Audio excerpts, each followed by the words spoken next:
कडधान्याच्या रेसिपीमधली पहिली रेसिपी मी तुम्हाला आज दाखवणार आहे. ती म्हणजे चवळी या कडधान्याची. चवळी हे अत्यंत पौष्टिक असे कडधान्य आहे. याच्यामध्ये प्रथिनांचे प्रमाण भरपूर प्रमाणात असते. नियमित चवळीचा जेवणात जर समावेश केला तर स्नायू बळकट व्हायला मदत होते, तसेच वजन कमी करायला, पचनक्रिया सुधारायला, तसेच मधुमेह आणि कोलेस्ट्रॉल कमी करायला या चवळीचा खूप उपयोग होतो. चला तर मग आता रेसिपी बनवायला सुरुवात करूयात. चवळी आणि दोडका वापरून मस्त अशी साऊथ इंडियन ही रेसिपी बनवतात आणि त्याचं नाव आहे हिरेकाई कोट्टू. इथे मी 3 दोडकी घेतलेली आहेत आणि त्याची सगळी सालं न काढता फक्त शिरा काढून घेत आहे. मंगलोर किंवा साऊथमध्ये ही रेसिपी बनवण्याकरता गोल आणि छोटी जी दोडकी असतात ना, त्याचा वापर करतात.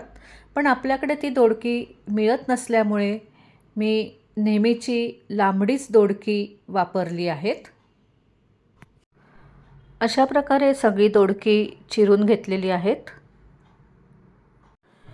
इथे मी 1 वाटी बारीक चवळी घेतलेली आहे. तुम्ही जर मोठी चवळी वापरली तर अर्धा वाटीच घ्या. चवळी मी 2 ते 3 पाण्यातनं स्वच्छ धुवून घेतलेली आहेत आणि आता याच्यामध्ये दोडकी घालायची आहेत. थोडं पाणी घालायचं आहे आणि चवीनुसार मीठ घालून याला कुकरमधनं 4 शिट्ट्या करून घ्यायच्या आहेत. कुकरच्या शिट्ट्या होईपर्यंत इथे मी मिक्सरच्या भांड्यामध्ये अर्धा वाटी ओलं खोबरं घेतलेलं आहे. त्याच्यामध्ये 3 हिरव्या मिरच्या घालायच्या आहेत. 1 चमचा जिरं घालायचं आहे. चवीनुसार मीठ आणि थोडंसं पाणी घालून हे मिक्सरमधनं फिरवून घ्यायचं आहे. 4 शिट्ट्या झालेल्या आहेत. दोडका आणि चवळी छान शिजलेले आहेत. आता शिजलेला दोडका आणि चवळी मी कढईमध्ये काढून घेतलेले आहे. गॅस मंद आचेवर ठेवायचा आहे आणि आता याच्यामध्ये हे बनवलेलं सगळं वाटण घालायचं आहे आणि परत याच्यामध्ये आवश्यकतेनुसार पाणी घालून याला एक छोटीशी उकळी आणून द्यायची आहे. त्यानंतर मिक्सरच्या भांड्यामध्ये मी पाणी घातलेलं आहे आणि ते पाणीसुद्धा आता याच्यामध्ये घालायचं आहे आणि याच्यामध्ये बेसिकली ना दही घालतात.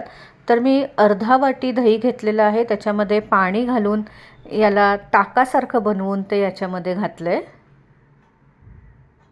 हे छान उकळलेलं आहे. तर आता याला वरनं घालायची फोडणी बनवून घ्यायची आहे. फोडणी बनवण्याकरता मी कोकोनट ऑइल घेतलेलं आहे. तर 1 टेबलस्पून कोकोनट ऑइल घेतलेलं आहे. ते तापल्यावर त्याच्यामध्ये अर्धा चमचा मोहरी, हिंग, थोडासा कढीपत्ता आणि लाल सुक्या मिरच्या घातलेल्या आहेत. मस्त खमंग अशी कोकोनट ऑइलमधली फोडणी आता मी याच्यामध्ये घातलेली आहे.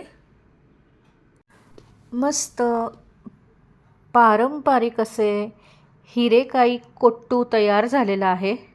बनवायला अतिशय सोपी अशी रेसिपी आहे आणि चवीला त्याहूनही अप्रतिम लागते. गरम गरम वाफाळलेल्या तूप भाताबरोबर हे खायला खूप छान लागतं.